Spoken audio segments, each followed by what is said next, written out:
διαδικασίες CPR, ΑΕΔ και σκύλους. Από τη στιγμή που υπάρχει ο τετράποδος φίλος μας, ο οποίος έχει καταρρεύσει, όπως λέμε, συσσαγωγικά, αυτό που έχει να κάνει ο χειριστής είναι να δει τι ακριβώς έχει συμβεί.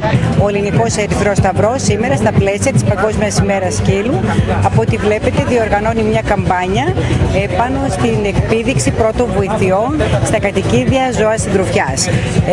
Ο Ελληνικός Ερυθρός Σταυρός είναι πάντα δίπλα και στέκεται δίπλα στην κοινωνία και στον άνθρωπο και επίσης στα κατοικίδια ζώα τα οποία ο καθένας φιλοξενεί στο σπίτι του.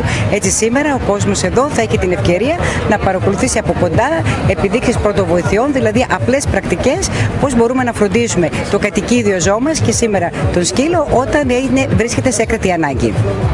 Σήμερα Παγκόσμια ημέρα των τετράποδων φίλων μας, δεν θα μπορούσε να λείπει και η κοινοφιλική ομάδα έρευνας και διάσωσης του Ελληνικού Ερυθρού Σταυρού με τους τετράποδους φίλους μας, οι οποίοι είναι οι εκπαιδευμένοι διασώστες για να μπορέσουμε να ενισχύσουμε τη μονάδα έρευνα και διάσωσης κάθε φορά που υπάρχει ένας αγνοούμενος σε περιορισμένους χώρους, ύστερα από καταρρεύσεις. Είναι οι σκύλοι διασώστες οι οποίοι βοηθάνε εμάς για να μπορέσουμε να βρούμε τα θύματα σε εισαγωγικά, όπως λέμε, και να τονίσουμε εδώ και να πούμε ότι ο Ελληνικός Ερυθρός Σταυρός με την κοινοφιλική ομάδα έχει κάνει και την επανεκπαίδευση και των χειριστών και των φροντιστών, όπως λέμε, διασωστών, και έχει δοθεί και η επανακίνηση από τον πρόεδρό μας, τον Δόκτωρο Αντώνιο Αργερινό, που ενισχύει όλη αυτή την προσπάθεια της κοινοφιλικής ομάδας και των τετράποδων φίλων μας.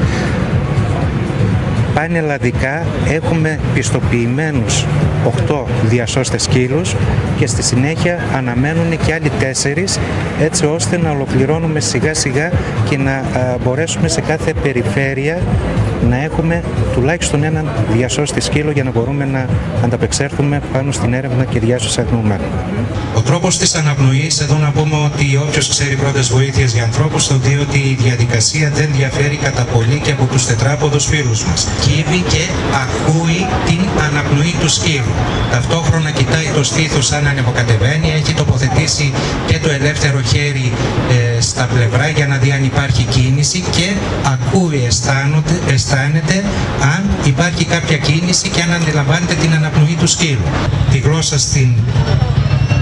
μέσα στο στόμα, να κλείσει όσο καλά μπορεί το στόμα και να φυσήξει από το ρουθούνι, από τη μύτη, και να δώσει τις 2 πρώτες εμφυσίσεις στο σκύλο.